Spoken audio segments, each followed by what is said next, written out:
and you wrote one in 2010, 2011 about fiscal consolidation around the world, and you argued that yes, it was necessary, the fiscal stimulus to counteract this Great Recession, but perhaps it's gone too far. Is that the way of Well, or went too far? well, actually, not only it didn't just go too far, but the designs were faulty because, again, in my models and the way I think the world works, if you have unbridled fiscal expansion with no change, with no capacity to ever withdraw the spending stimulus, so that in other words your debt stocks get out of control, government debt, then actually any stimulus you do in the short term is probably going to be wiped out by the increased uncertainty about future taxes. Right. And so fiscal policy has to be designed, if you are going to try and use stimulus, it's got to be designed with a fiscal consolidation built into it so that the future negatives from higher debt don't blow away the short-term demand positives. Right. Whereas now we're being forced into the consolidation. Well, again, it depends on how you do it. If all of a sudden you just cut the government in half today, it would cause a recession, there's no doubt. What we've argued in this work that we've done for the World Bank and the G20 is if you have a credible package where you start cutting gradually today, but in fact you have quite substantial cuts in the future, the benefits of those believing in those future cuts and the fact that future taxes won't be rising, and you have some transparency in where the tax spending mix will be over decades into the future, then you will still get negative impacts from the cuts today, but they'll be offset by the increased certainty or reduction. Yeah, and the confidence of it. So you've got to have a policy design where, I think this idea that, on the one hand you either have fiscal policy doesn't work, and the other Keynesian argument is fiscal policy is all that works, gets you into a debate which is kind of meaningless. What you need is, the reality is, you've got to design it right in the short term so you get any positive stimulus from the spending or from the tax cuts, but you actually don't wipe it out by the uncertainty about how you're going to pay for all this down the track. In that work you looked at what would happen if America didn't join in. What do you see around America's fiscal situation, and what are your thoughts around that? Are they doing their bit? Well, they're not. There's a complete standoff in the Congress. So the Republicans won't raise taxes and the Democrats won't cut spending.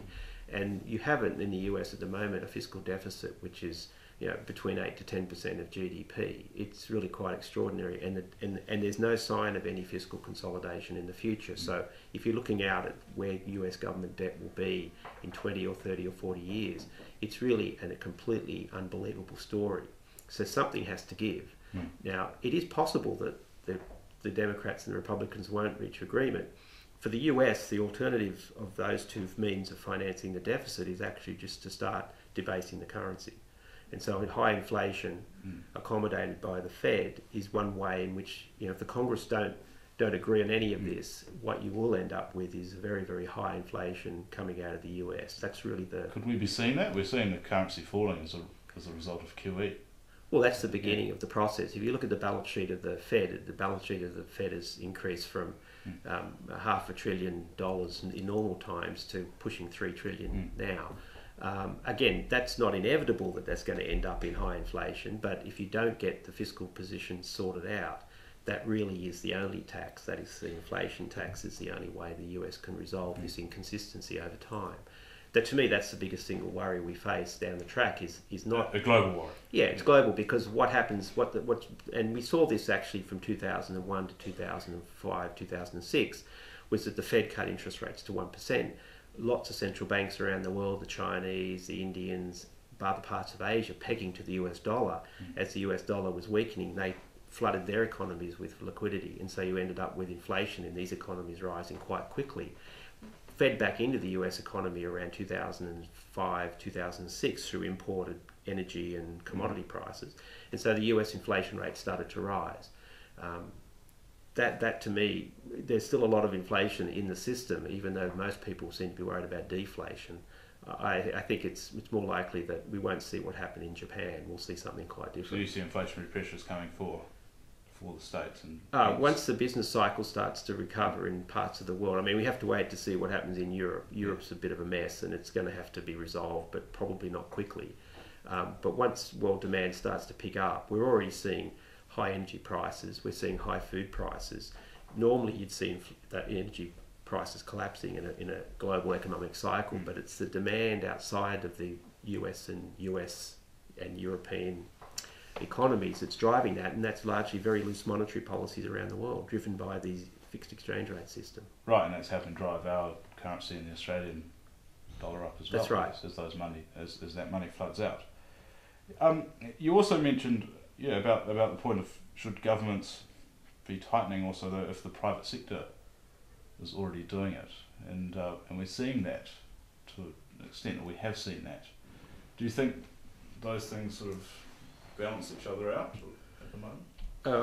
I'm not quite sure I understand what the question is. Sort of in terms of the austerity packages, if the private sector is tightening itself, does that gives governments more room to not consolidate? Well, I mean, the Keynesian argument for why governments step in is because private demand is falling and the government steps in to replace that demand. The question you've got to ask is, why is private demand falling? If private demand's falling just because it's a short-term loss of confidence, which will go away, then you can actually do the trick of substituting government and then pulling them out. My view, though, is that it's much more complex than that. And in some countries, the decline in manufacturing, for example, isn't to do with insufficient demand. It's to do with structural adjustment, because many companies cannot compete with what's happening in China and India and the emerging economies. That structural shock cannot be offset by demand stimulus.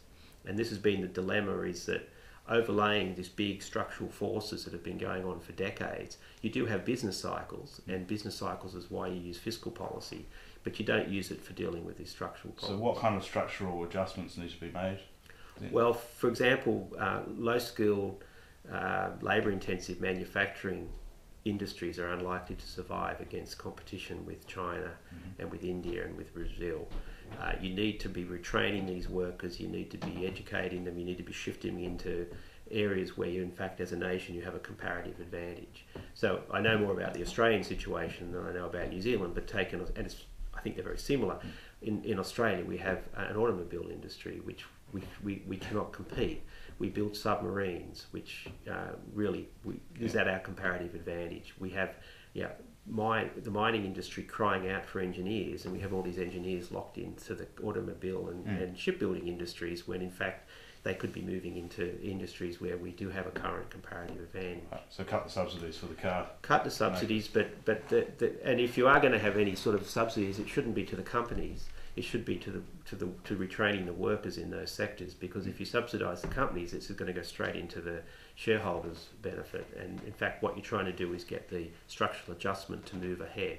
Now, there is a legitimate debate that maybe this thing is temporary, and maybe we want to have a car-making industry. But if you look at where we are in the world, there's incredible overcapacity of autos around the world, and we just don't have a comparative advantage in that in Australia. So I understand the politics of it. It's both regional and a political issue, but we have examples like Newcastle, when BHP closed down the steel mills. People said that was the end of Newcastle, but they had a very clever structural adjustment program, and now Newcastle's known for tourism, for wine, for education. Once you can get the government out of there and all the subsidies more transparent and removed, the better off you'll be. Sure.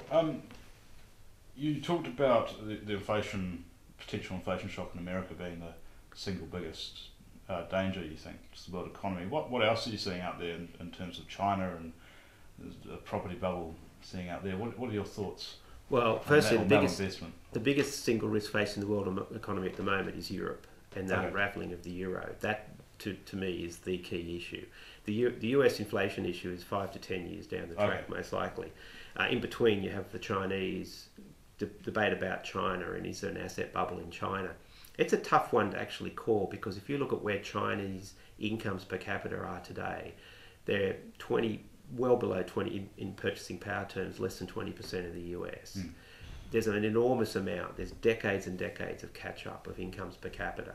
If you look at where the capital stock is in China today, it's orders of magnitude lower as a share of the economy than what we observe in Korea or Japan or any equivalent countries. So China has a long way to go to build the asset base to get to being a middle income and then a high income economy. One of the issues is, I guess, the capital is being allocated more by government than by private sector, but nonetheless, I'd be pretty brave person who would think that in fact a lot of the capital that's been put in place is not going to be absorbed as the economy grows. So my view is that China's probably going to continue and continue very effectively.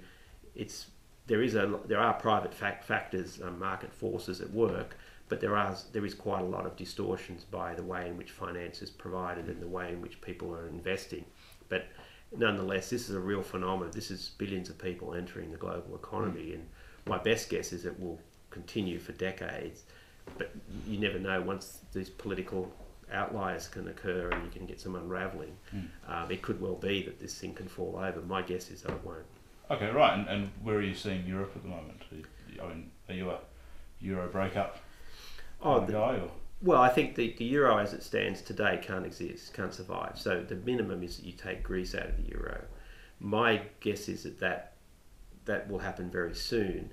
The big question is what happens to the rest of the eurozone, because there are so many pieces that need to be fixed. It's not just one or two problems. It's the whole issue of productivity growth differentials across regions, institutional differences across regions, the lack of mobility of labour.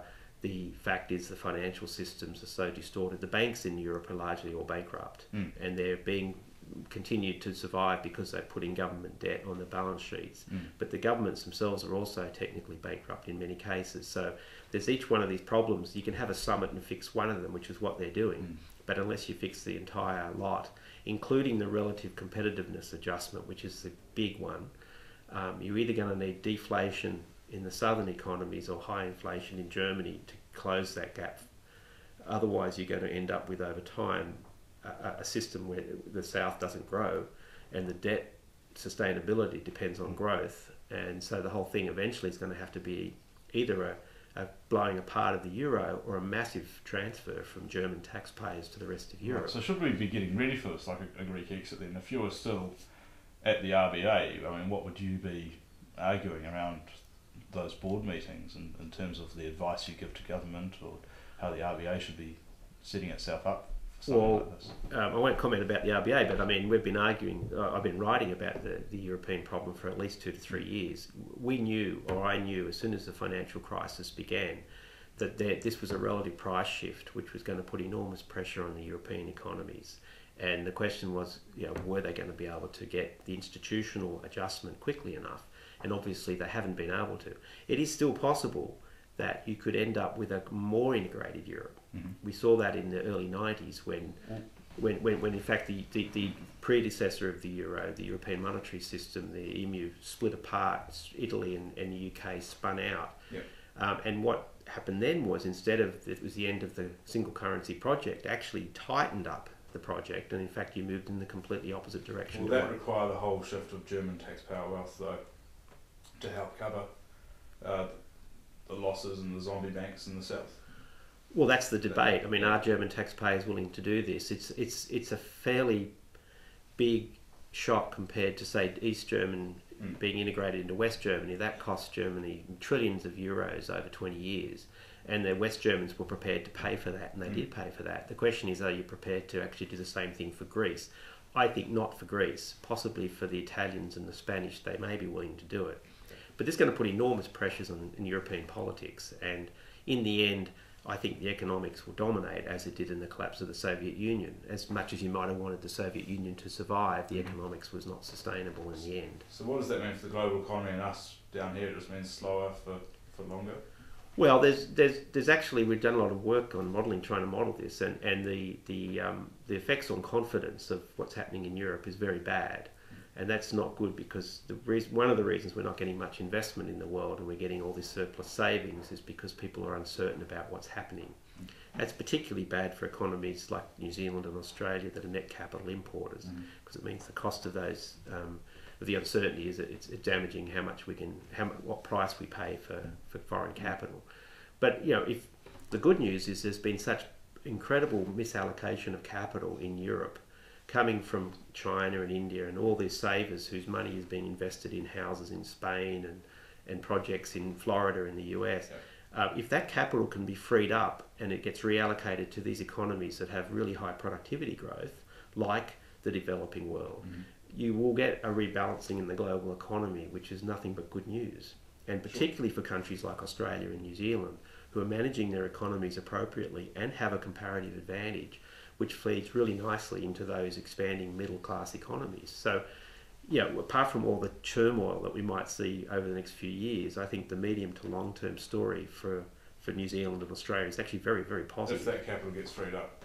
If the capital gets freed up, and if growth in the emerging economies continues to be reinvested, if the resources are getting ploughed back into those economies, then that's going to expand the middle classes in these economies, and they're going to buy the stuff that we make. So we're waiting on Angela Merkel, really. Oh, we're waiting on a lot more than that. Actually, for Europe, we're waiting on Godot. That takes a while. He never It turned never up. comes. That's right.